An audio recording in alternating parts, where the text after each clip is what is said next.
بسم اللہ الرحمن الرحیم۔ السلام علیکم ورحمۃ اللہ وبرکاتہ۔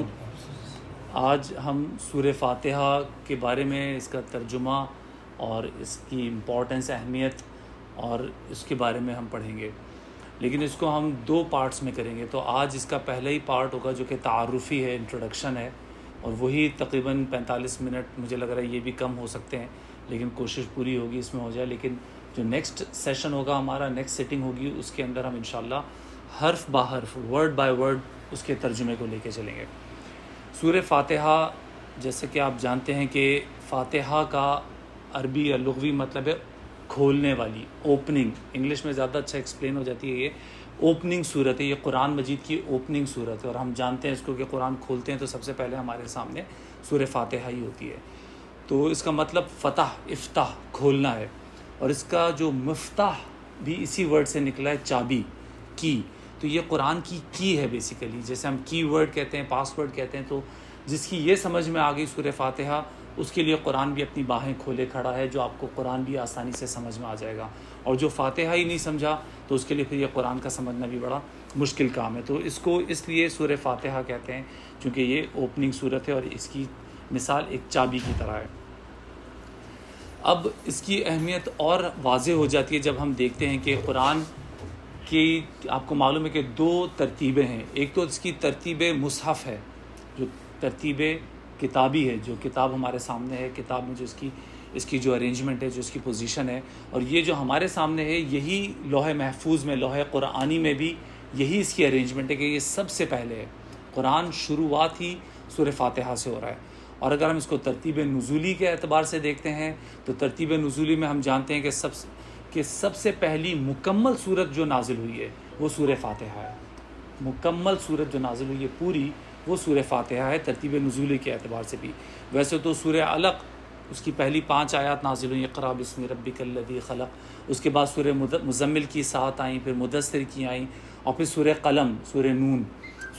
اس میں تھوڑا سا مجھے کنفیوژن ہے، شاید سورہ قلم دوسرے نمبر پہ ہے، پھر مزمل اور مدثر ہے، لیکن بہرحال یہ 4 صورتیں، لیکن اس کی 5 سورہ قلم کی اور باقی کی 7 آیات نازل ہوئی ہیں۔ لیکن سورہ فاتحہ آپ کو پتہ ہے یہ خود بھی 7 آیات ہیں، اور یہ پہلی مکمل صورت نازل ہوئی ہے، تو ترتیب نزولی کے اعتبار سے بھی یہ پہلی صورت ہو جاتی ہے۔ تو ترتیب مصحف، جیسا کہ ہم جانتے ہیں کہ یہ ہمارے سامنے موجود ہے، لیکن یہ تو اس کی دنیاوی ایک شکل ہے، لیکن یہ بات سمجھ لیں کہ یہ اللہ کی ارینجمنٹ جو ہے، جو ترتیب جو لوح محفوظ میں ہے، وہ بھی یہی ارینجمنٹ ہے، اور یہ کوئی بائی چانس یا بائی لک نہیں ہوئی ہے، یہ باقاعدہ اللہ کی ایک سوچی سمجھی ترتیب ہے، جو اللہ نے اس میں حکمتیں، وزڈم ہمارے لیے رکھا ہے، اور ہمارے لیے سوچنے والوں کے لیے اس میں بڑی نشانیاں ہیں، بلکہ جس کو ہم انگریزی میں کہتے ہیں کہ فوڈ فار تھاٹ ہے، کہ سورہ فاتحہ کو شروع میں کیوں رکھا۔ ہم جانتے ہیں کہ کوئی بھی کلام ہو، کوئی بھی نثر ہو، کوئی بھی نظم ہو، کوئی بھی مضمون ہو، کوئی بھی چیز ہو، اس کی بگننگ بڑی امپورٹنٹ ہوتی ہے، اور اسی طریقے سے اس کا اینڈ بہت انتہائی امپورٹنٹ ہوتا ہے۔ تو یہ سورہ فاتحہ، یہ قرآن کی بگننگ ہے۔ قرآن شروع ہو رہا ہے، کس شان کے ساتھ شروع ہو رہا ہے، یہ ہمارے سمجھنے کے لیے، اس میں عقل والوں کے لیے بڑی نشانیاں ہیں۔ تو اس لیے اس کو سمجھ لینا، سورہ فاتحہ کو غور کرنا بہت اہم ہے، اس اعتبار سے کہ یہ نزول کے حساب سے بھی اور ترتیب کے حساب سے بھی پہلی صورت آپ کہہ سکتے ہیں۔ اب آ جاتے ہیں اس کے نام۔ اس کا جو ایکسکلوسیو، جو مین برانڈ نیم ہے، وہ تو سورہ فاتحہ ہی ہے، جو ہم سب جانتے ہیں۔ لیکن عرب کا ایک مزاج تھا، جس چیز سے ان کو محبت ہوتی تھی اس کے کئی نام رکھ لیا کرتے تھے۔ تو اس سورہ فاتحہ کے بھی کئی نام مشہور ہیں، معروف ہیں، جس میں قرآن العظیم۔ اب یہ آپ دیکھیں کہ پورا قرآن 6666 آیتیں، لیکن ان 7 آیتوں کو قرآن العظیم، اس کا نام ہی قرآن العظیم ہے، اور ابھی آگے چل کے ہم دیکھ لیں گے، حدیث بھی ملتی ہے اور صورت بھی آتی ہے جس سے یہ ریفرنس ملتا ہے کہ یہ پوری کی پوری قرآن عظیم ہے، قرآن کریم ہے۔ 7 مثانی، یعنی کہ 7 المثانی کا مطلب ہے 7 دہرانے والی چیزیں، دہرانے والی آیات۔ یہ ایک طریقے سے میں کہوں گا، یہ ایک اللہ نے کلو، ایک کوئز ہمارے لیے قرآن میں رکھا ہوا ہے، سورہ حجر، جہاں اللہ اس کو کہتا ہے 7 المثانی میں نے تمہیں دی۔ واضح نہیں کیا وہ کیا ہے، لیکن سب مفکرین، مفسرین کا اجماع تقریباً زیادہ تر کا یہی ہے کہ یہ 7 مثانی، یہ 7 آیات ہی ہیں سورہ فاتحہ، اور اس کی بڑی اہم آیت ہے جس کو ہم آگے سورہ حجر کے حوالے سے دیکھیں گے۔ ام القرآن، قرآن کی ماں، ام کا مطلب ہے جڑ، روٹ۔ تو یہ روٹ ہے بیسیکلی. اور ماں کو بھی اسی لیے کہتے ہیں چونکہ ماں سے ہی اولاد نکلتی ہے, اسی سے جو ہے وہ آپ فصل چلتی ہے, فصل کہہ لیں یا نسل کہہ لیں انسان کی, ماں سے ہی یا عورت سے ہی چلتی ہے. تو القرآن, تو قرآن کی بھی روٹ یہی ہے, جڑ اور بنیاد. اساس القرآن بھی اس کا ایک نام ہے کہ آپ کوئی بھی عمارت تعمیر کرتے ہیں تو اس کی بنیاد, اس کی روٹس بڑی امپورٹنٹ ہوتی ہیں. تو یہ بھی اس کا ایک نام ہے. صلاح, ہم آگے چل کے دیکھیں گے کہ فاتحہ کو کہا کہ یہ صلاۃ, یہ نماز کا ایک جز ہے, بلکہ ایک حدیث قدسی سے ہمیں ملتا ہے کہ یہی نماز ہے. تو اس کا ایک نام صلاۃ بھی ہے. حمد, تعریف کرنا یا شکر بجا لانا, حمد بھی اس کا نام ہے. الکتاب, کتاب کی ماں, یہ ہم نے بات کر لی, القرآن اور الکتاب. وفیہ کافی سے ہے کہ یہ ایک صورت, یہ 7 المثانی آپ کے لیے کافی ہے. یہ بھی ہم آگے دیکھیں گے کس اعتبار سے کافی ہے. مطلب 7 آیتیں آپ کے لیے اتنی کافی ہیں کہ بس اسی کو دوہرا کے پڑھے جاؤ. رقیہ مطلب دم درود پڑھنا پھونکنا. تو یہ اس میں اللہ نے شفا بھی رکھی ہے, بیماریوں کا علاج بھی رکھا ہے. تو یہ استعمال بھی ہمارے یہاں بھی استعمال ہوتی ہے, اور ہمیں اس کی مطلب روایات سے بھی ملتا ہے کہ اگر بیمار اس کے لیے وغیرہ کے لیے سورہ فاتحہ شفا کے طور پہ بھی پڑھ کے دم درود کیا جائے تو اس کا بڑا اثر ہے. اور شفا تو ہے ہی, اس کا ایک نام شفا بھی ہے سورہ فاتحہ کا. تو یہ اس کے چند اہم نام ہیں. ویسے تو جو مفسرین کے 25 نام اور بیان کرتے ہیں, لیکن اس کی اہمیت بس ناموں کی حد تک اگر ہم لیں تو یہ میرا خیال ہے کہ امپورٹنٹ چیز ہے جو میں نے بیان کر دیا. اب آ جاتی ہے بات, حضرت ابی ابن کعب سے ایک حدیث روایت ہے, اور یہ بہت ہی خوبصورت اور بڑی جامع اور بڑی اہم حدیث ہے. اس کو میں چاہوں گا کہ اس کو ہم لفظ با لفظ پڑھیں اور اس کو سمجھیں. لیکن اس حدیث کو سمجھنے سے پہلے ابی ابن کعب کو سمجھ لیں وہ کون تھے, اور اس کی اہمیت اس سے اور بڑھ جاتی ہے. ابی ابن کعب قاریوں کے سردار, جو رسول اللہ صلی اللہ علیہ وسلم نے ان کو کہا ہے صاحب رسول اللہ, رسول ان کے ساتھی, وسید القرآ فی زمانہ, اس زمانے کے قاریوں کے سردار ان کو مشہور تھے. جیسے کہ ابو بکر صدیق کی صداقت مشہور تھی, عثمان کی حیا مشہور تھی, عمر اپنی شدت میں مشہور تھے. تو یہ ابی ابن کعب قرآن میں قاری ہونے کے اعتبار سے بہت مشہور تھے, اور بڑے مطلب ان کا ایک مقام تھا. اور قاری بھی یہ ہمارے قاریوں کی طرح نہیں, بلکہ اس وقت کے قاری جو رسول اللہ صلی اللہ علیہ وسلم سے سیکھتے ہوں, عربی ان کی مادری زبان ہو, ان کی نیٹو لینگویج ہو, اس کے قاری. تو آپ اس کو کہہ سکتے ہیں کہ سبجیکٹ میٹر ایکسپرٹ تھے پڑھنے کے اعتبار سے اور قاری کے اعتبار سے. حدیث بہت ہی خوبصورت ہے, اور وہ یہ ہے کہ رسول اللہ صلی اللہ علیہ وآلہ وسلم نے پوچھا, فقال اتحب ان اعلمک سورۃ لم ينزل فی التوراۃ ولا فی الانجیل ولا فی الزبور ولا فی القرآن مثلها. حضرت محمد صلی اللہ علیہ وسلم نے ابی ابن کعب سے پوچھا کہ ابی ابن کعب کیا میں تمہیں بتا دوں وہ صورت جیسی صورت نہ توریت میں آئی, نہ انجیل میں آئی, نہ زبور میں آئی, اور نہ ہی قرآن میں اس کی جیسی دوسری صورت موجود ہے. ابی ابن کعب نے کیا کہا ہوگا؟ انہوں نے کہا نعم یا رسول اللہ, بتائیں, مجھے ضرور بتائیں. وہ آپ کو پتہ ہے کہ وہ شوق رکھتے تھے قرآن کا یا قرأت کا, اور وہ کہہ رہے ہیں مجھے بتائیں. وہ کیا بتائے پھر آگے رسول اللہ صلی اللہ علیہ وسلم نے, نعم یا رسول اللہ, بتائیے مجھے, ایکسپلین کریں, وضاحت کریں, بتائیں. قال رسول اللہ فکیف تقرئ فی الصلاۃ, تم نماز میں کیا پڑھتے ہو؟ یہ بھی دیکھیں حکمت ملتی ہے کہ آپ کو کسی کو سمجھانا بتانا ہے تو اس سے آپ سوال کرتے ہیں, کویشچن کرتے ہیں, اس سے بات اور بیٹھ جاتی ہے. تو رسول نے پوچھا کہ تم مجھے بتاؤ کہ تم نماز میں کیا پڑھتے ہو؟ تو وہ کہتے ہیں فقرأت علیہ الکتاب, میں قرآن میں الکتاب, دیکھیں وہ الکتاب والا ورڈ آ گیا کہ میں نماز میں سورہ فاتحہ پڑھتا ہوں, الکتاب پڑھتا ہوں, یہ الکتاب کا ورڈ آ گیا. وہ انہوں نے پوری سورہ فاتحہ پڑھ کے سنا دی. اب رسول اللہ صلی اللہ علیہ وسلم نے بات ریپیٹ کی, مطلب فقال رسول اللہ صلی اللہ علیہ وآلہ وسلم والذی نفسی بیدہ, جس کے قبضے میں میری جان ہے, اس کی قسم کھا کے کہہ رہے ہیں, ما انزلت سورۃ فی التوراۃ ولا فی الانجیل ولا فی الزبور ولا فی الفرقان مثلها, کہ یہ سورہ فاتحہ تم نے بالکل صحیح کہا ابی ابن کعب, تم نے بالکل صحیح کہا, یہی ہے وہ صورت اس کی جیسی صورت نہ تورات میں آئی, نہ انجیل میں آئی, نہ زبور میں آئی, اور نہ ہی قرآن مجید میں اس کی جیسی دوسری صورت موجود ہے. One of its own kind, unique. اور پھر آگے کہتے ہیں وَإِنَّهَا لَهِيَ سَبْعُ الْمَثَانِي وَالْقُرْآنَ الْعَظِيمُ, اور یہی ہے وہ 7 المثانی, اور یہی ہے قرآن العظیم. یہ حدیث ہے, اور یہاں پہ رسول اللہ صلی اللہ علیہ وسلم نے سورہ فاتحہ کو ہی واضح کر دیا کہ یہی سبع المثانی ہے، جس کا ہم آگے دیکھیں کہ سورہ ہجر میں اللہ کیا کہتا ہے. یہی مطلب شک دور کر دیا کہ کسی اور چیز کو مت ڈھونڈنے بیٹھ جانا. سبع المثانی یہی ہے، سبع المثانی وہ 7 چیزیں جس کو ریپیٹ کرنا چاہیے، دہرانا چاہیے. اور یہی وجہ ہے کہ ہم قرآن نماز میں بھی اس کو بار بار ریپیٹ کرتے ہیں، اور ویسے بھی ہم کو اپنے روٹین کے درود میں، اپنے ورد میں، دن کے روٹین میں اس کو رکھنا چاہیے، کثرت سے پڑھنا چاہیے. اور والقرآن العظیم، اور یہی قرآن العظیم ہے. یعنی کہ قرآن کو اگر ہم صرف لغوی معنوں میں لے لیا جائے کہ قرآن پڑھی جانے والی چیز جو کہ بہت عظیم ہے، یا تو ہم اس کو پورا قرآن بھی کہہ سکتے ہیں جیسا کہ اس کا نام بھی ہے. اور یہی ہے وہ جو عظیم ہے، جو سب سے زیادہ عظیم ہے، عظمت والی ہے، اس کو پڑھا جائے. آپ دیکھ لیں ابی ابن کعب جو کہ اپنے زمانے میں قاریوں کے سردار مشہور تھے، ان کو یہ نصیحت کی، ان کو یہ میں تو کہوں گا $1 ملین کا گفٹ ہے جو رسول اللہ صلی اللہ علیہ وسلم نے ان کو دیا. تو اس کی اہمیت اس سے واضح ہو جاتی ہے. اب آگے دیکھیں سورہ حجر میں قرآن میں اللہ کیا کہتا ہے. یہ 87 اور 88 آیات دونوں امپورٹنٹ ہیں، لیکن آپ پہلے دیکھیں یہ والی. وَلَقَدْ آتَيْنَاكَ سَبْعًا مِّنَ الْمَثَانِ وَالْقُرْآنَ الْعَظِيمِ، اور جو ہم نے آپ کو عطا کی ہے، گفٹ کی ہے، سبعًا مِّنَ الْمَثَانِ وہ 7 آیات جو دہرائی جاتی ہیں، ریپیٹ کی جاتی ہیں، اور قرآن العظیم. یہ ہے اصل دولت. اللہ کہہ رہے ہیں یہ جو ہم نے تمہیں گفٹ دیا ہے، آپ کو عطا کی ہے، دولت دی ہے، یہ ہے اصل دولت. آگے والی آیت اس کو اور واضح کر دیتی ہے. لا تمدن عینیک الی ما متعنا به ازواجا منہم. اللہ کہتا ہے کہ آپ کی آنکھیں بھی نہ اٹھیں. ولا تمدن عینیک، آنکھیں بھی نہ اٹھیں. Don't even look at them.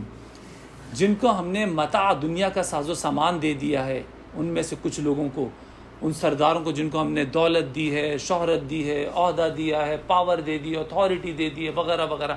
اللہ کہہ رہا ہے کہ آپ ان کی طرف اپنی آنکھیں بھی اٹھا کے مت دیکھیں. Don't even look at them. یہ بہت امپورٹنٹ میسج ہے ہمارے لیے بھی. ہمیں ان سے متاثر ہونے کی ضرورت نہیں ہے کہ اس کے پاس یہ ہے، اس کے پاس وہ ہے، اس کو یہ دیا ہے، اس کو وہ دیا ہے. اللہ کہتا ہے ولا تحزن، اور غم نہ کریں، علیہم ان چیزوں پہ جو ان کو ہم نے دے دیے ہیں. کسی کو بیٹے دے دیے ہیں، کسی کو دولت دے دی ہے، کسی کو شہرت دے دی ہے، عہدہ دے دیا.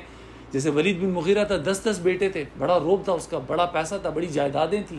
طائف سے لے کے مکے تک اس کے پاس بڑے خزانے، ذخیرے تھے، مال مویشی تھے، زمینیں تھیں، جائیدادیں تھیں. اللہ کہتے ہیں ان کی طرف مت دیکھیں. Don't even look at them.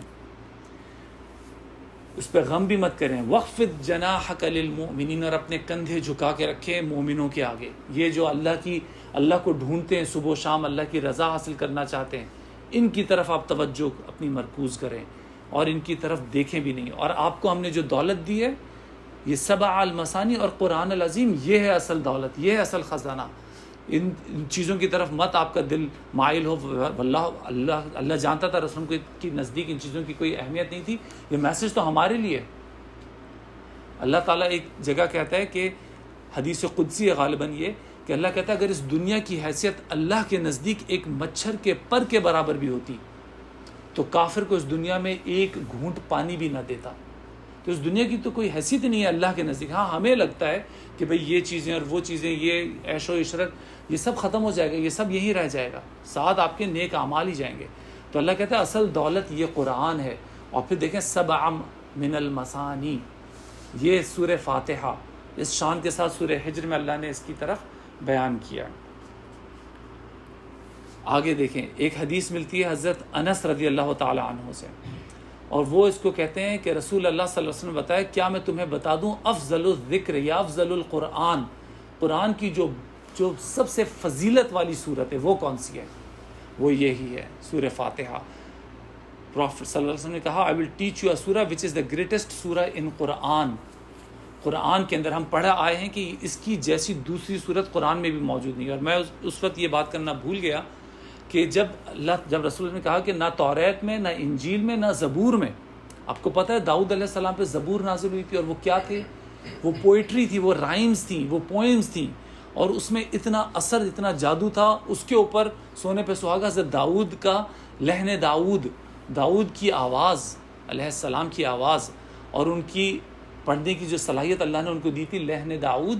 اس میں جب وہ اپنے زبور پڑھا کرتے تھے تو اس کے ساتھ پرندے بھی گنگنایا کرتے تھے، پہاڑ بھی جھومتے تھے. باقاعدہ وہ ایک کورس، ایک فورم ڈیولپ ہو جاتا تھا. تو وہ اس میں وہ طاقت تھی. کیا ہوں گے وہ نغمے، وہ پوئمز، وہ رائمز کیا ہوں گی، لیکن سورہ فاتحہ کے سامنے وہ بھی کچھ نہیں تھے. یہ تحفہ اللہ نے دیا ہمیں رسول اللہ صلی اللہ علیہ وسلم کے ذریعے. اور افضل القرآن یا افضل السورہ فی القرآن سورہ فاتحہ، اسی کو کہا ہے 7 المثانی، جس کو بتا دیا ہے. اب ایک اور اہمیت کے اعتبار سے سورہ فاتحہ کی اہمیت کے رسول اللہ صلی اللہ علیہ وسلم نے اپنے ساتھیوں کو ایک اعتبار سے رسول اللہ نے کہا کہ سورہ فاتحہ جو ہے وہ 2/3 قرآن کے برابر ہے. اور یہ حضرت عبداللہ بن عباس سے روایت ہے کہ سورہ فاتحہ کو، جو کہ 7 آیات ہمیں لگتی ہیں صرف ایک پیج کی قرآن کی بگننگ میں، اور دوسری طرف پورا 6666 آیتیں، رسول اللہ کہتے ہیں یہ 2/3 قرآن کے برابر ہے. آپ دیکھیں کہ دوسری صورتوں کے بارے میں بھی اس طرح کی بات ہے. سورہ اخلاص کو کہا کہ یہ 1/3 قرآن کے برابر میں، سورہ کافرون کو کہا کہ یہ 1/4 1/4 کوارٹر قرآن کے برابر ہے. سورہ زلزال کو کہا کہ 1000 آیات کے برابر ہے، یعنی کہ 1/6 قرآن کے برابر ہے. لیکن ایک اعتبار سے ان سب سے زیادہ سورہ فاتحہ ہے، جو کہ 2/3 قرآن کے برابر ہے. ان سب سے بڑھ کر اس کی اہمیت ہو گئی. تو یہ بھی آپ ایک اعتبار سے اس کی اہمیت دیکھ لیں. اب اگر آپ سننا چاہتے ہیں کہ ریفرنس کے حساب سے، سند کے اعتبار سے سب سے اسٹرانگ حدیث اس سورہ فاتحہ کے بارے میں، وہ یہ ہے جو اب آ رہی ہے. مطلب میں ایک میڈیکل پروفیشن سے بلانگ کرتا ہوں، تو ہمارے ہاں بہت سارے ریفرنسز ہوتے ہیں، رینڈمائز کلینکل ٹرائل اور پوسٹ آپریٹیو اور یہ وہ پتہ نہیں کون سی، لیکن اس میں جو ٹاپ آن دی ہائرارکی ہوتی ہے وہ میٹا انالیسس کہلاتا ہے. تو یہ اس اعتبار سے قرآنک ریفرنسز یا احادیث کہنا چاہیے، قرآن تو سب سے ہی اوپر ہے، لیکن احادیث کے اعتبار سے یہ سب سے اسٹرانگ سند ہے، سب سے اسٹرانگ حدیث ہے یہ نماز کے لیے، یا یہ آپ کہہ لیں کہ فاتحہ کے لیے. اس لیے چونکہ یہ تمام صحائح ستہ میں یہ آتی ہے، اور اس کے راوی ہیں حضرت عبادہ بن صامت. ان سے راوی ہے، وہ کہتے ہیں کہ انہوں نے رسول اللہ صلی اللہ علیہ وآلہ وسلم سے سنا، لا صلاۃ لمن لم یقرأ بفاتحۃ الکتاب. اس کا مطلب یہ کہ اس کی نماز نہیں ہوئی جس نے فاتحہ نہیں پڑھی. یعنی کہ یہ جزو لازم ہے، نماز ہی نہیں ہوتی اگر آپ نے سورہ فاتحہ نہیں پڑھی. اب اپنے اوپر رکھ کے دیکھ لیں، اگر میں پوچھوں آپ لوگ پڑھتے ہیں، سبھی کہیں گے، سب ہاتھ اٹھا لیں گے، بلکہ دونوں ہاتھ اٹھا لیں گے، ہم سب پڑھتے ہیں سورہ فاتحہ، اور حقیقت بھی ہے. لیکن ہم لپ سرونگ کرتے ہیں. اگر ہمیں نہیں معلوم، ہمیں اس کا ترجمہ نہیں معلوم، ہمیں اس کا مطلب نہیں معلوم کہ ہم پڑھ کیا رہے ہیں، تو ہم تو طوطے کی طرح پڑھ رہے ہیں، ہم تو کسی رٹو طوطے کی طرح پڑھ رہے ہیں، ہمیں صرف اور صرف لپ سرونگ کر رہے ہیں. اس سورہ فاتحہ کو ہمیں یہ سمجھنا چاہیے کہ ہم اس کو بالکل اپنے دماغ کے شعور کے ہائیسٹ لیول پہ جا کے پڑھیں، اور دل سے بھی پڑھیں. دل اور دماغ یہ 2 وائٹل آرگنز ہیں، برین اور ہارٹ. اس کی گہرائیوں سے اس کو پڑھنے کی ضرورت ہے. آپ اس کی اہمیت کو دیکھ ہی چکے ہیں. اور اگر ہمارا دماغ ہی کہیں اور ہے، کسی اور ہی چکروں میں الجھا ہوا ہے، کسی اور ہی فکروں میں لگا ہوا ہے، کسی اور ہی طمع، ہوس، خواہشات اور جذبات کے بہاؤ میں بہہ رہا ہے، ہمیں پتہ ہی نہیں ہم کیا پڑھ رہے ہیں سورہ فاتحہ میں، تو پھر ہماری نماز ہوئی؟ مطلب میں تو نہیں کہہ سکتا کہ ہوئی نہیں ہوئی، لیکن ہاں اپنے آپ سے ہمیں ضرور پوچھنا چاہیے کہ ہماری نماز ہو رہی ہے اس آیت کے، اس حدیث کے اعتبار سے، اتنی اسٹرانگ حدیث کے اعتبار سے، اور ہوئی ہے تو کس صحت، اس کی صحت کیا ہے، اس کی کیفیت کیا ہے نماز کی. یا پھر یہ کہہ لیں کہ ہم اس کو انجوائے نہیں کر رہے. نماز مومن کی معراج ہے، عروج سے نکلا معراج. ہم ایک معراج کو جانتے ہیں، جس وقت رسول اللہ علیہ وسلم یہاں سے اللہ کے پاس 7ویں آسمان پہ پہنچ گئے، پہلا آسمان، دوسرا آسمان، تیسرا، یہاں تک کہ 7واں آسمان، اور پھر وہاں سدرۃ المنتہا کا مقام، جہاں جبرائیل بھی کہتے ہیں کہ اب اس کے آگے میرے پر جلتے ہیں، اس کے آگے میں نہیں جا سکتا. رسول اللہ علیہ وسلم اس مقام پہ بھی گئے جہاں اللہ سے ڈائلاگ ہوا ہے ان کا 1 to 1. اب نہیں معلوم آئی ٹو آئی کانٹیکٹ ہوا ہے کہ نہیں ہوا، وہ ایک الگ بحث ہے، ایک الگ ڈسکشن ہے. لیکن ہاں یہاں تک تو صاف ہم سب کو معلوم ہے کہ جبرائیل بھی نہیں گئے، لیکن رسول اللہ علیہ وسلم گئے اور وہاں ان کی ملاقات ہوئی ہے. معراج اس کو کہتے ہیں.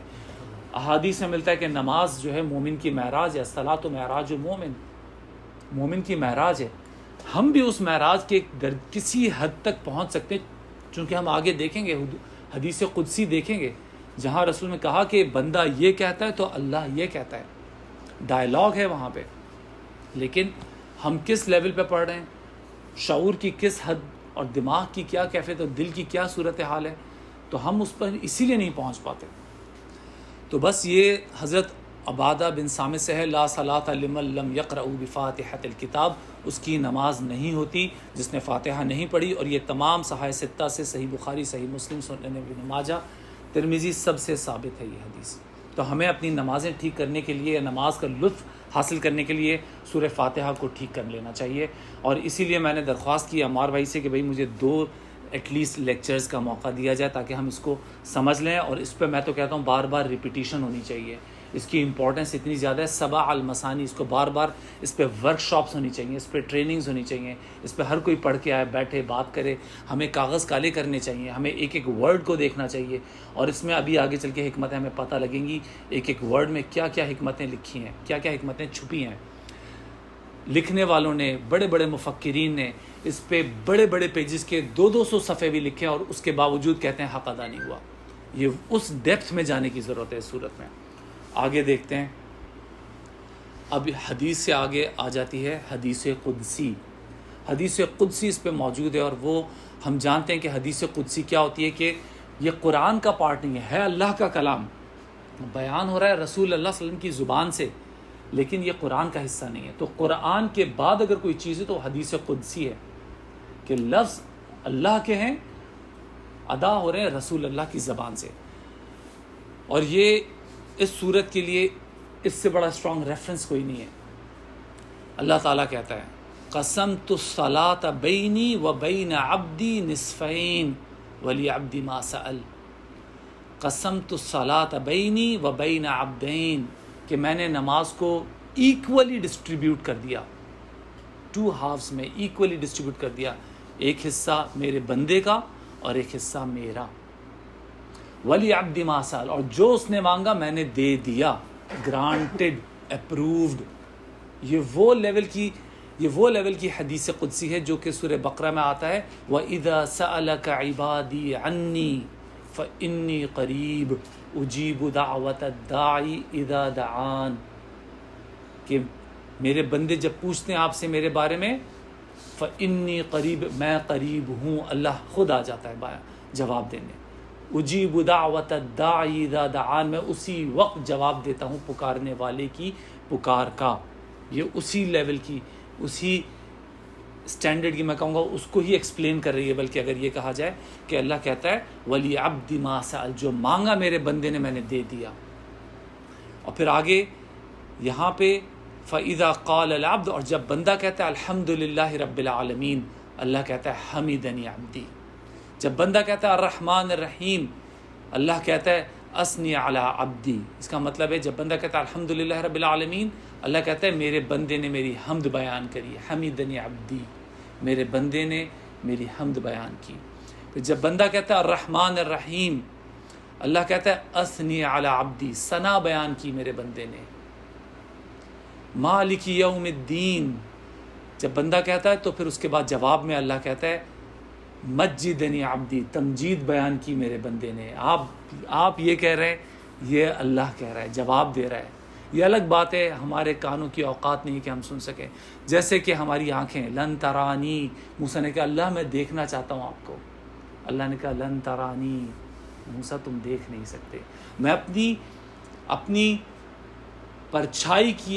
پرچھائی ڈالوں گا پہاڑ پہ، اور وہ ریزہ ریزہ ہو گیا. آپ کو معلوم ہے وہ ریزہ ریزہ ہو گیا. تو ہم اسی طریقے سے ہم سن نہیں سکتے، ہماری اوقات نہیں ہے. لیکن کیا معلوم کہ آپ اپنے اسپریچول لیول پہ اس حد تک پہنچ جائیں، شاید آپ کو سنائی دے. اب آگے دیکھیں، یہ اس کا جو دوسرا نصف شروع ہو رہا ہے، ایاک نعبد و ایاک نستعین ھذا بینی و بین عبدی ولی عبدی ما سأل. یہ آدھا میرا ہے، آدھا میرے بندے کا ہے. ھذا بینی، آدھا میرا ہے، آدھا میرے بندے کا. ولی عبدی ما سأل، جو مانگا میں نے دے دیا. یہاں پہ ایکسیپٹ ہو گئی آپ کی دعا. اور پھر آگے یہ 3 آیات ملا کے اہدنا الصراط المستقیم صراط الذین انعمت علیہم غیر المغضوب علیہم ولا الضالین. یہ کہتا ہے بندہ، تو آگے اللہ کہتا ہے ھذا لعبدی ولعبدی ما سأل، یہ پورا میرے بندے کا ہے اور میں نے دیا جو اس نے مانگا. یہ ہے وہ مقام جہاں بندہ اللہ سے ہم کلام ہو جاتا ہے. اس کو بڑا اچھا ایکسپلین کیا ڈاکٹر اسرار احمد نے، اور وہ اس ترازو کا حوالہ دیتے ہیں. وہ کہتے ہیں یہ بلکہ اگر میں ایک بات اور پہلے کہہ دوں کہ سورہ فاتحہ کا ایک اور ڈسکشن کا ٹاپک ہے اس کا بیلنس، اس کا ایکویلیبریم، اس کے اندر بہت بیلنس ہے پوری صورت میں، لیکن وہ اتنا ڈیفیکلٹ ٹاپک ہے کہ میری اوقات نہیں ہے کہ میں اس پہ بات کر سکوں. تو اس کو سورہ فاتحہ کو ڈاکٹر اسرار احمد نے بیان کیا ہے ایک بیلنس سے، میزان سے، اور وہ کہتے ہیں یہ 3.5 آیات اس طرف اور 3.5 آیات اس طرف، اور واو آ جاتا ہے بیچ میں، وہ جو ایاک نعبد و ایاک نستعین، جو واو ہے اس کو وہ کہتے ہیں یہ بیچ کا ہینڈل ہے، اور 3.5 آیات شروع کی اس طرف جو بندے کے لیے، جو بندہ یہاں سے اوپر اللہ کو کلام کرتا ہے، یہ 3 آیات الحمدللہ رب العالمین الرحمن الرحیم مالک یوم الدین، یہاں سے فلو اوپر جا رہا ہے، اور یہاں پیک پہ پہنچ کے، عروج پہ پہنچ کے، اپنے کلائمیکس پہ پہنچ کے، یہاں سے پھر اب اللہ کی طرف سے جواب، یا اللہ کی طرف سے فلو، یا اللہ کی طرف سے رحمت آ رہی ہے، اور وہ یہ 3 آیات ایک ساتھ، مالک ایاک نعبد و ایاک نستعین اہدنا الصراط المستقیم، یہ 3 آیات ایاک نستعین سے لے کے ولا الضالین تک یہ اس طرف، اور یہ ایکولی ڈیوائیڈ ہو جاتی ہیں، اور یہاں پہ یہ اللہ بیچ میں، بلکہ وہ کہتے ہیں، وہ خود بھی کہتے ہیں کہ یہ بڑا مشکل مقام ہے، لیکن وہ کہتے ہیں کہ یہ اس طرح کا مقام ہے کہ یہاں جیسے اللہ سے بندہ مصافحہ کر رہا ہے، ہاتھ ملا رہا ہے. اس پہ ہم آگے بات اور کریں گے، لیکن یہ حدیث قدسی سورہ فاتحہ کے لیے آئی ہے، اور یہاں بڑا اچھا مجھے یہ لگا ایک انگلش میں ایکسپلین کرنے کا طریقہ، کہ یہاں پہ اللہ کا غلام، سرونٹ اللہ کو میسج دیتا ہے. یہ آج کی لینگویج میں، آج کے دور میں ہمیں یہ بات زیادہ اچھی طریقے سے سمجھ میں آ جائے گی، کیونکہ ہر کوئی لگا ہوتا ہے صبح شام what's app, Instagram, snap chat, اور یہ وہ فلانا ڈھمکانا، اور اگر کسی کو میسج کیا جواب نہ آئے تو نہ جانے کیا کیا دل میں خدشات، خیالات اور خرافات وغیرہ وغیرہ وغیرہ آتی ہیں.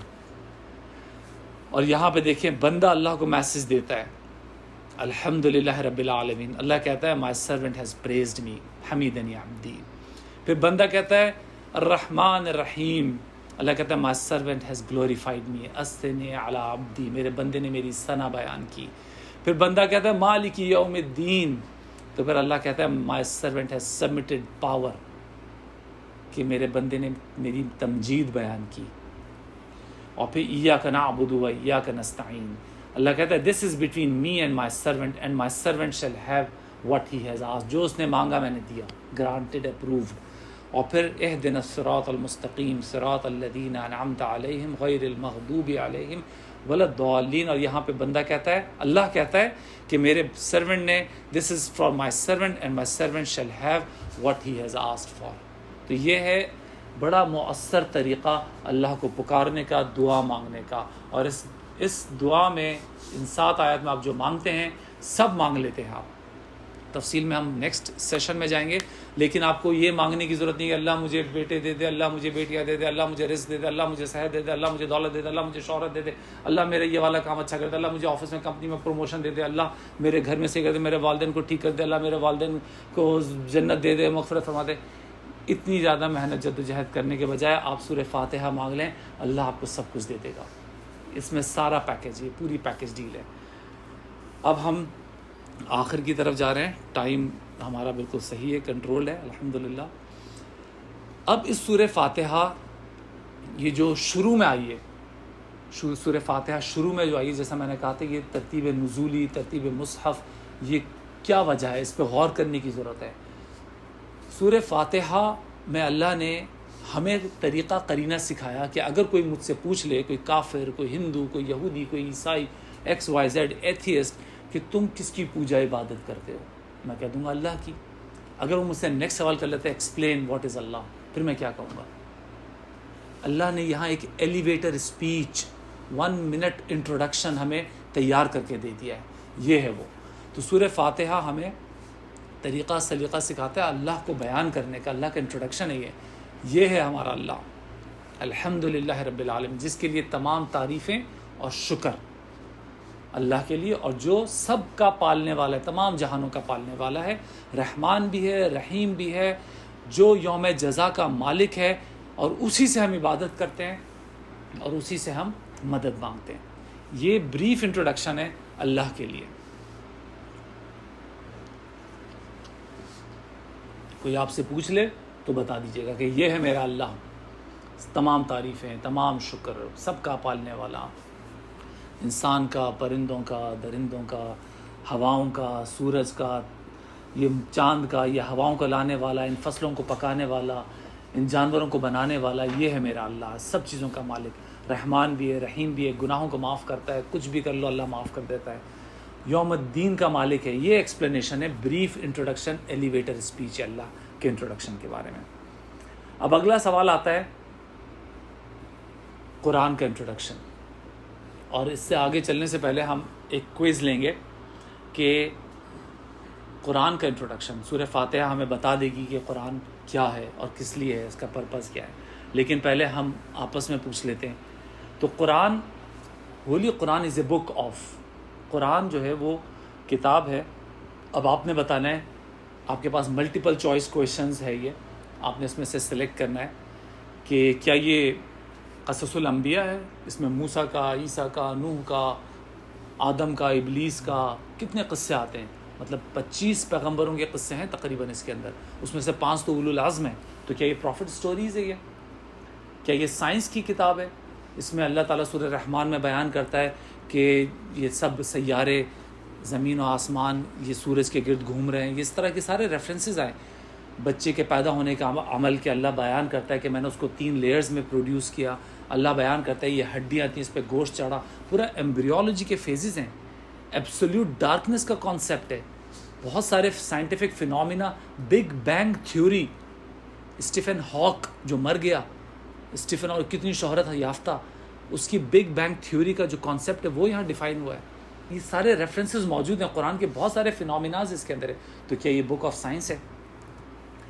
جہنم کی، جنت کی باتیں آتی ہیں اس میں، تو یہ کیا آخرت سے ڈرانے والی کتاب ہے؟ یہ ہمیں بتاتی ہے پریزنٹ، فیوچر، پاسٹ، ہمیں احادیث بھی ملتی ہیں کہ پچھلے کے ساتھ کیا ہوا، اب کیا ہوگا، آگے کیا ہوگا، مرنے کے بعد کیا ہوگا، بہت ساری تھیوریز ہیں اس کے اندر۔ یہ گائیڈنس کی بک ہے آف مین کائنڈ، انسانوں کو ہدایت دیتی ہے، یا آل آف دی ابو؟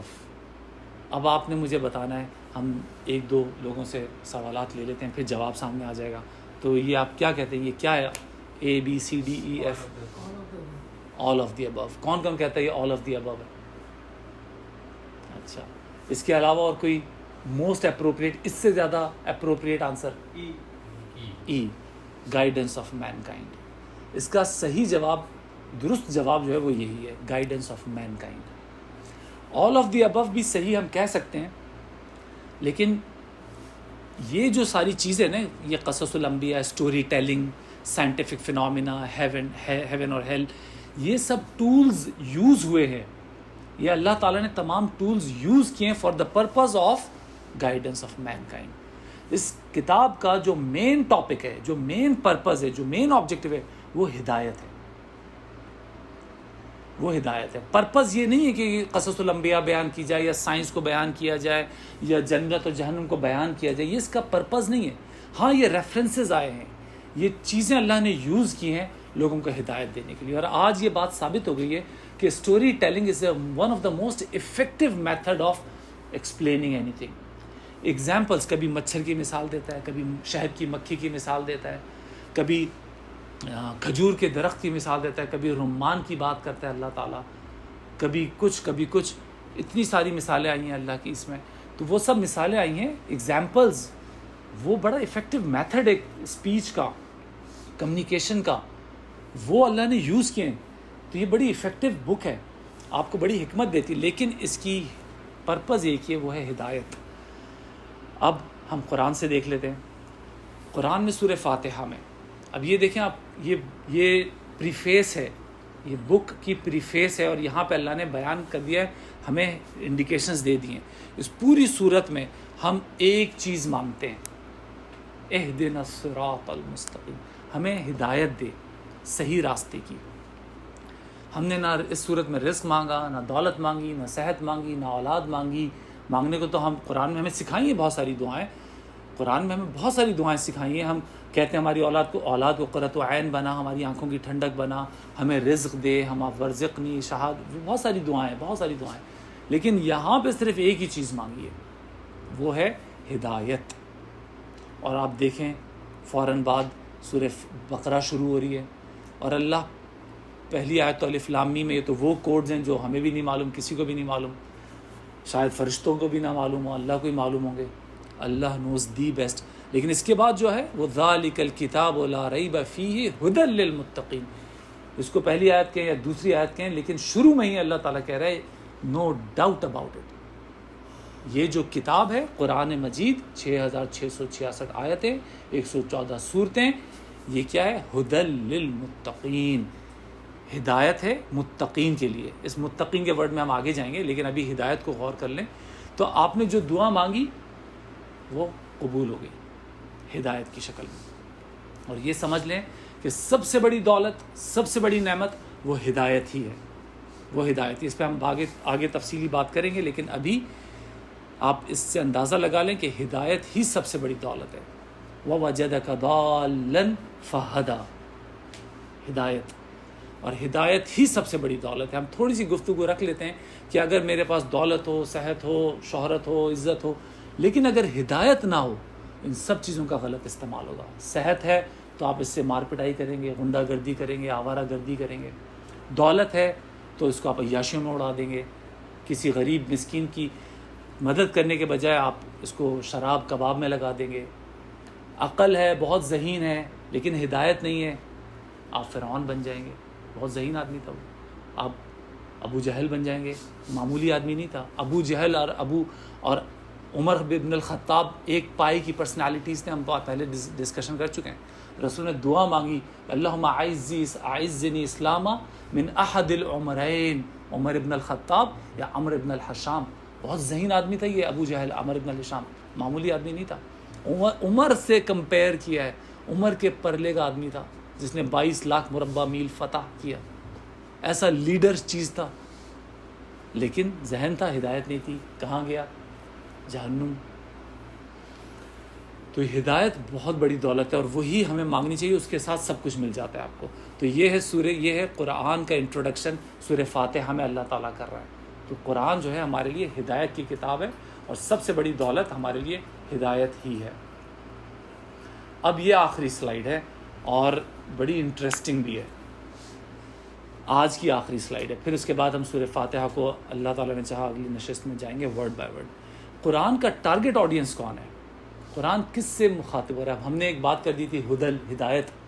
اب پڑھنے کو تو ٹونی بلیئر بھی پڑھتا ہے. یہ بحث ہماری قرآن کی کلاس میں چھڑ چکی ہے پہلے، اس لیے میں اس کو آج یہاں پہ اگر پڑھنے کو تو بڑے بڑے، آپ کو پتہ ہے لنڈن UK کے اندر بڑے بڑے ریسرچ سینٹرز بنے ہوئے اس قرآن پہ. شاید میں دعوے سے بلکہ کہنا چاہیے ہم سے زیادہ وہ ریسرچ کر رہے ہیں. ہم تو صرف طوطے کی طرح پڑھ رہے ہیں. کتنے اسلامی ممالک، اب تو عربوں کو عربی نہیں آتی، عربوں کو عربی پڑھنی نہیں آتی. آپ نے دیکھیں گے وہ ویڈیو کلپس سیریا میں جو ان لوگوں نے حال کیا ہے، بچوں کو دکھا رہے ہیں اللہ لکھا ہوا، اس کو پڑھنا نہیں آ رہا، یہ اللہ لکھا ہوا ہے، عربی بچہ ہے. ہم تو پھر عربی نہیں، ہم تو اردو ہیں. ہم کو تو اب اردو بھی نہیں آتی صحیح طرح، معذرت کے ساتھ. انگریز بھی نہیں ہے، ہم اردو بھی نہیں ہے، پتہ نہیں کیا ہے، ہمیں بھی نہیں معلوم. لیکن بات یہ ہے کہ بات کیا تھی؟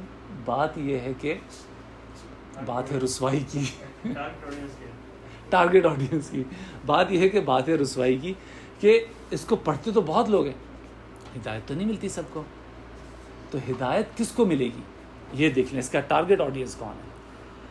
ویسے تو یہ آئی تھی ہدل للناس، اللہ نے کہا مین کائنڈ کی ہدایت کے لیے آئی تھی. یہ سورہ بقرہ کی آیت ہے جہاں قرآن کی جہاں روزوں کی بات ہوئی ہے، اس میں سے ہی میں نے ورڈ پک کیا ہدل للناس. تمام انسانوں کے لیے، مسلمان نہیں کہا، مومن بھی نہیں کہا، یہ یہودی کے لیے، عیسائی کے لیے، ہندو کے لیے، ایتھیسٹ کے لیے، اور بھی وغیرہ وغیرہ وغیرہ کے لیے آئیے. سب کے لیے آئیے، سب کے لیے آئیے. یہ جو چائنا میں بیٹھا ہے وہ چینی اور وہ افریقی اور سب کے لیے آئیے. ہدل للناس. جس طریقے سے ایک کلاس کے اندر ایک استاد ہوتا ہے، 50 اسٹوڈنٹ ہوتے ہیں، لیکن تمام تو فرسٹ نہیں آتے نا، اس میں سے بہت سارے فیل بھی ہوتے ہیں، بہت سارے جسٹ پاس ہوتے ہیں.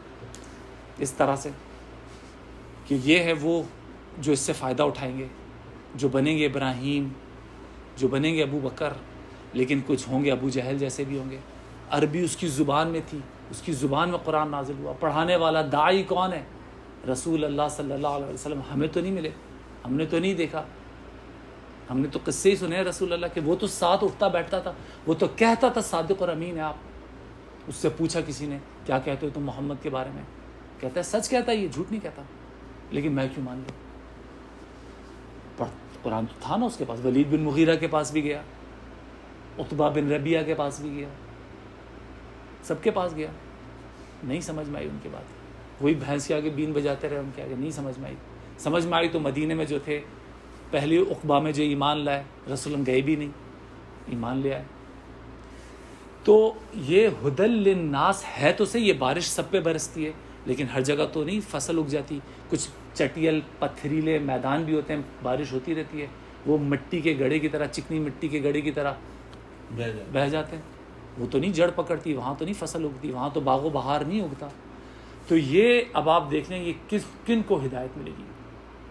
جن کا قلب سلیم ہوگا، عقل سلیم ہوگی، فطرت مسخ نہیں ہوئی ہوگی، جن کو کسی کی تکلیف دیکھ کے تکلیف ہوتی ہوگی، پرورٹڈ نیچر نہیں ہوگی، ان کو، ان سلیم الفطرت لوگوں کو جو اپنی اس عقل کی سفر میں اللہ کو ڈھونڈ لیں گے۔ ابراہیم علیہ السلام خود ہی سورج کو، چاند کو، تاروں کو، پہاڑوں کو دیکھتے دیکھتے پہنچ گئے تھے اللہ کی وحدانیت تک، پھر آ گئی وہی۔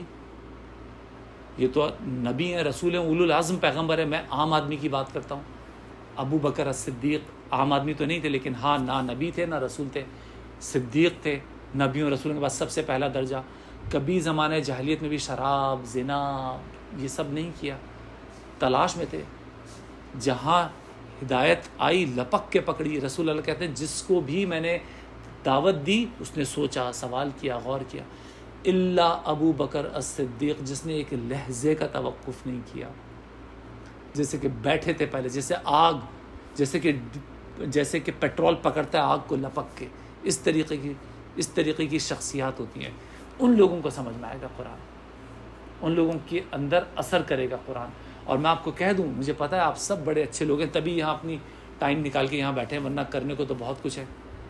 آپ سب کے اندر یہ سپارک، کیرزما موجود ہے قرآن کو سمجھنے کا، لیکن ایک لٹمس ٹیسٹ بھی ہے کہ اگر ہمارے رونگٹے کھڑے نہیں ہو رہے، اگر جھرجھری طاری نہیں ہو رہی، اگر آنکھوں میں آنسو نہیں آ رہے، تو دل کی زمین ابھی سخت ہے، اس کو نرم کرنے کی ضرورت ہے۔ میں کسی کو امبیرس نہیں کرنا چاہ رہا، یا یہ نہیں کہہ رہا کہ میں بڑا اچھا ہوں آپ بڑے برے ہیں، یہ نہیں کہہ رہا، لیکن بہرحال اس دل کو نرم کرنے کی ضرورت ہے، اور وہ ہوگا اس قرآن سے۔ ابھی اس کو اور اس سے گہرا تعلق قائم کرنے کی ضرورت ہے، اس کو اور پڑھنے کی، ورتل القرآن ترتیلا، اس کو اور غور سے، ٹھہر کے، رک کے، فراری کی سپیڈ سے نہیں، امام فراری کی طرح نہیں جیسے ہمارے یہاں پڑھا جاتا ہے، اس کو سمجھ کے، غور کر کے، فکر کر کے تب پڑھیں گے تو پھر اثر ہوگا، تو پھر شخصیتیں بدلیں گی، پھر عمر آئیں گے، حمزہ آئیں گے، پھر اثر ہوگا۔ اور آپ نے اسی لیے سورہ بقرہ میں اللہ نے کہہ دیا تھا ہدل للمتقین، متقین کو ہی سمجھ میں آئے گا۔ اور کون ہے متقین؟ جو غیب پہ ایمان لائے، جنہوں نے نماز قائم کی، جو اپنا مال خرچ کرتے رہے اللہ کے لیے، اور جو کچھ اس سے پہلے اترا، تورات، زبور، انجیل، ہم اس سب پہ بلیو کرتے ہیں، ہم تمام نبیوں پہ، رسولوں پہ بلیو کرتے ہیں، جو اس میں ٹھیک ہے معاملہ، جو انہوں نے رد و بدل کر دی وہ ایک الگ ڈسکشن ہے۔ وَبِالْآخِرَةِ هُمْ يُوقِنُونَ، اور آخرت پہ تو ان کا یقین ہے۔ ان سب پہ ایمان کی بات ہو رہی ہے، آخرت پہ تو یقین، اسی کو بھولے بیٹھے ہیں، مرنے کی بات ہی نہیں کرنا چاہتے، برا مان جاتے ہیں، سمجھتے ہیں گالی دے دی اگر کوئی مرنے کی بات کر دو۔ ایک حدیث ہے رسول اللہ صلی اللہ علیہ وسلم سے، رسول نے کہا کہ جس طریقے سے ہماری تلواروں کو، نیزوں کو زنگ لگ جاتی ہے، اسی طرح ہمارے دلوں کو بھی زنگ لگ جاتی ہے۔ صحابیوں نے پوچھا یا رسول اللہ، ہم تلواروں پہ زنگ لگتی ہے، ہم اس کو پالش کرتے ہیں، چمکا لیتے ہیں، شائن آتی ہے اس میں، پالش کرتے ہیں، دل کو کیسے ٹھیک کریں؟ اس پہ بھی زنگ لگ جاتی ہے، کیسے ٹھیک کریں؟ اللہ رسول نے کہا کہ قرآن کے ذریعے اور کثرت سے اپنی موت کو یاد کرنے سے، کثرت سے اپنی موت کو یاد کرنے سے تو شائن آئے گی آپ کے اندر، چمک جائیں گے آپ، چمک اٹھیں گے، آپ کی شخصیت نکھر جائے گی قرآن سے اور موت کو یاد کرنے سے۔ یہ بڑی امپورٹنٹ چیز ہیں یہ۔ تو بہرحال یہ ہدل للناس تھی، لیکن فائدہ اس سے یہی لوگ اٹھائیں گے، اور جب یہ سب ہوگا تو پھر آئیں گے ابراہیم، ابو بکر الصدیق، عمر، عثمان، یہ وہ شخصیات ہیں۔ ابو بکر اور عثمان کے بارے میں تو آتا ہے زمانے جاہلیت میں بھی شرک، کفر اور یہ بد کرداریوں سے، بری باتوں سے، برے لوگوں سے دور رہتے تھے، برے لوگوں سے دور رہتے، اپنی صحبت کو پاک کرتے تھے، کیونکہ ان کو پتہ ہے وہیں سے تو گندگی لگے گی۔ یہ تو سب ہو گئے بڑے بڑے لوگوں کی بات کر لی، ابراہیم علیہ السلام، ابو بکر، عمر، یہ تو صحابی رسول کے ساتھ تھے۔ اللہ تو اتنا عظیم ہے اور اپنے بندوں کو اتنا نوازتا ہے، ذرہ نواز ہے کہ لقمان علیہ السلام، آپ کو پتہ ہے یہ کوئی نبی رسول نہیں تھے، یہ کوئی پیغمبر نہیں تھے، ایک عام آدمی تھے، just a common man, a common person, بڑھئی تھے، نجار تھے پروفیشن سے، سوڈان اور ایجپٹ کے بارڈر پہ لیبیا کا جو مقام ہے وہاں کہیں رہتے تھے، نہ رسول نہ نبی، نجار، اپنے گھر کے کمرے میں اپنے بچوں سے بات کر رہے ہیں، بیٹوں سے غالباً، یا بنیا ورڈ آتا ہے۔ اللہ کو اتنی پسند آئی وہ بات، اللہ نے قرآن کا حصہ بنا دیا، اور لقمان کا ذکر قرآن میں سورت لقمان کے نام کی۔ یہ تھے وہ لوگ جن کو اللہ ہدایت دیتا ہے۔ ذوالقرنین نہ نبی نہ رسول، سلمان فارسی، ایک عام ینگ یوتھ، آپ کو پتہ ہے کتنے جذبات جوشیلے ہوتے ہیں، کتنے ہارمونز ہوتے ہیں، فلڈڈ ہوتے ہیں، اور فارس میں پیدا ہو رہا ہے، پرشیا میں، وہاں سے ہدایت کی تلاش میں پہنچ گیا شام، سیریا، اس وقت وہی مرکز تھا، بیت المقدس، ینگ ترنگ، اپنی سٹیزن شپ چھوڑ کے فارس سے ٹریول کر کے شام، وہاں پتہ لگا نہیں اب تو مرکز مدینہ ہونے والا ہے، کھجور والی نہیں، وہاں جو ابھی رسول اللہ آئے نہیں ہے، ابھی نبوت کا اظہار ہوا نہیں ہے، قرآن نازل نہیں ہوا ہے، لیکن وہ ہدایت کی تلاش میں پھر رہا ہے، نوجوان لڑکا۔ ورقہ بن نوفل، بزرگ، اس وقت عرب کے اندر چند لوگ تھے جو عربی پڑھنا لکھنا جانتے تھے، ان میں سے ایک تھے وہ، عربی چند لوگ جانتے تھے، یہ مائیگریٹ کر کے شام پہنچے اور پھر عبرانی زبان سیکھی اور اس کا ترجمہ کرتے تھے، جو بھی توریت زبور، توریت انجیل جو بھی کتاب تھی اس کا ترجمہ کرتے تھے۔ عربی بولنے والے اتنے سے لوگ تھے، وہ عبرانی زبان سیکھ رہے ہیں کہ میں اللہ کا کلام سیکھوں، سمجھوں۔ ہم کتنی ایفرٹس کرتے ہیں اللہ کا کلام سیکھنے میں، یا کتنی ایفرٹس کر رہے ہیں اپنے بچوں کو اس کو سکھانے میں۔ مصعب بن عمیر، پھر بات آ گئی ینگ ترنگ نوجوان لڑکا، امیر باپ کی اولاد، اس کا لباس پتہ نہیں کہاں سے ایران سے کہ پتہ نہیں یمن سے تیار ہو کے آتا تھا، خوشبوئیں اس کی پتہ نہیں کہاں سے آتی تھی، مطلب انٹرنیشنل پروڈکٹس یوز کرتا تھا، برانڈڈ لباس کہیں سے سل کے آ رہا ہے، عطر کہیں سے آ رہا ہے، جہاں سے گزر جاتا تھا لوگ کہتے تھے مصعب بن عمیر گزرے ہیں، خوشبو ہوائیں ان کی اناؤنسمنٹ کرتی تھی۔ اور جب یہ کلام آیا چھوڑ دیا سب کچھ چھوڑ دیا، دماغ میں عقل میں بات آ گئی، ننگ، مطلب اپنے چچاؤں نے تانا دیا کہ جو تم اتنے عیش عیاشیاں کر رہے ہو، تم نے اگر اپنے باپ دادا کا دین چھوڑ دیا ہے تو تم اس کا گھر بھی چھوڑ دو، نکل جاؤ۔ ٹھیک ہے، if you want to kick me out I'll leave۔ چھوڑ کے جانے لگے، کہتے ہیں رکو، کہاں جا رہے ہو؟ یہ جو لباس تم نے زیب تن کیا نا، اتنا ایکسپینسو برانڈڈ سوٹ، تمہارے باپ کی کمائی کا، یہ چھوڑ دو۔ ان کا یہ لو، ننگ دھڑنگ ماں کے پاس چلے گئے۔ ماں کہتی ہے مصعب میں تجھے معاف نہیں کروں گی۔ وہ جو ایموشنل ہتھ کنڈے ہوتے ہیں نا، جذباتی ہتھ کنڈے، ایموشنل ٹیکٹکس، انہوں نے کہا ماں آپ کچھ بھی کر لو، میں نے محمد صلی اللہ علیہ وسلم کا دین قبول کر لیا، اب میں اس سے ہٹنے والا نہیں ہوں۔ چلے گئے۔ اور آپ کو معلوم ہے جب پہلی عقبہ ہوئی ہے، مدینے سے لوگ آئے، انہوں نے کہا اسلام قبول کیا، کہا ہمیں کوئی دے جو ہمیں اسلام کو سکھائیں، تو یہ نوجوان لڑکا رسول نے بھیجا تھا وہ سب کو جا کے تبلیغ کرو، اور کئی لوگ اسلام قبول کر کے آئے، اور یہی مصعب تھے جنہوں نے غزوہ احد میں شہادت حاصل ہوئی ہے ان کو، اور ان کے لیے کفن بھی پورا نہیں تھا۔ جب ان کا سر ڈھکتے تو ٹانگیں کھل جاتی، جب ٹانگیں ڈھکتے تو سر کھل جاتا، وہ برانڈڈ سوٹس پہننے والا۔ رسول اللہ صحابی نے کہا کیا کرنا، اس نے کہا جلدی ان کو دفن کرو، ایسے ہی فرشتے جنت میں لباس لیے انتظار کر رہے ہیں۔ تو اس طریقے سے پھر آپ کو یہ قرآن شائن کرتا ہے، پالش کرتا ہے، اور پھر جنت ہوتا ہے آپ کا مقام۔ اب on the other side, flip side دیکھ لیں، یہی قرآن، اب تھوڑا سخت میسج آنے والا ہے، دل تھام لیں، جگر تھام لیں، یہی قرآن سورہ بقرہ میں آتا ہے، یُضِلُّ بِهِ كَثِيرًا وَيَهْدِي بِهِ كَثِيرًا۔ یہی قرآن بہتوں کو گمراہ کرے گا، اسی سے گمراہ ہوں گے۔ ایک اور بڑی خوبصورت آیت تھی، میں ڈھونڈتا رہا، مجھے ملی نہیں، لیکن اس کا مجھے ترجمہ اور مفہوم یاد ہے کہ اسی قرآن سے ان کی گندگی میں اضافہ ہوگا، ان کو ہدایت نہیں ملے گی۔ اللہ کی ہدایت کوئی اتنی معمولی چیز نہیں ہے جو آپ کو مفت بانٹے یا اللہ آپ کے پیچھے آئے۔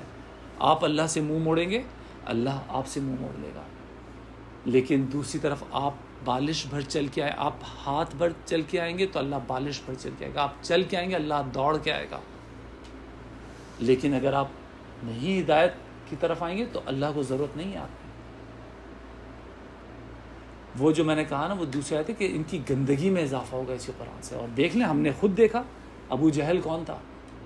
حضرت عمر کا چچا تھا، سگا چچا۔ ابو لہب کون تھا؟ حضرت محمد صلی اللہ علیہ وسلم کا سگا چچا اور پڑوسی، اسی کی بیوی تھی جو کچرا ڈالتی تھی ان کے گھر پہ۔ اسی کے لیے سورہ لہب نازل ہوئی، اس کو سمجھ میں نہیں آئی، اس کی زبان میں، عربی زبان میں، رشتہ داری سب کچھ ساتھ پلے بڑے، اس کی سمجھ میں نہیں آئی۔ یہ تو چلیں پرانی باتیں ہو گئی، آج کے دور کی لے لیں۔ مرزا غلام احمد قادیانی کوئی معمولی آدمی تھا، اسکالر تھا اسلام کا، بڑا ڈیبیٹر تھا، بہت اچھی بات کرتا تھا، چھکے چھوڑا دیتا تھا یہ یہودیوں کے عیسائیوں کے ڈیبیٹس کے اندر۔ احمد دیدات جیسا نڈر آدمی تھا، لیکن عقل ماری گئی، مت ماری گئی، اور پھر گمراہی کی طرف، اور کتنا اب اس کے اوپر وبال جا رہا ہوگا اس کی حرکتوں کی وجہ سے۔ اسی طریقے کا ایک سلمان رشدی تھا، بڑے اسکالرس تھے، بڑے ذہین لوگ تھے۔ تو میں تھوڑی سی سخت بات کر رہا ہوں، اور وہ ضروری بھی ہے، کیونکہ ہمیں عادت پڑ گئی کہ میٹھا میٹھا ہپ، کڑوا کڑوا تھو، اللہ بڑا رحیم ہے، رسول کے امتی ہیں، مغفرت ہو جائے گی۔ اگر ہم اس کام کو نہیں اٹھائیں گے تو اللہ کے لیے کوئی مشکل نہیں، وہ ہمیں بدل دے اور کسی اور کو لے آئے، اور آ جائیں گے۔ سلمان فارسی جب فارس سے آ گئے، اور پتہ نہیں کہاں سے۔ تو بہرحال قرآن کے ٹارگٹ آڈینس بھی آپ نے دیکھ لی ہے، فائدہ انہی کو ہوگا جو اس کی ہدایت کی تلاش کریں گے۔ وآخر الدعوانا ان الحمد للہ رب العالمین۔ جزاک اللہ خیر۔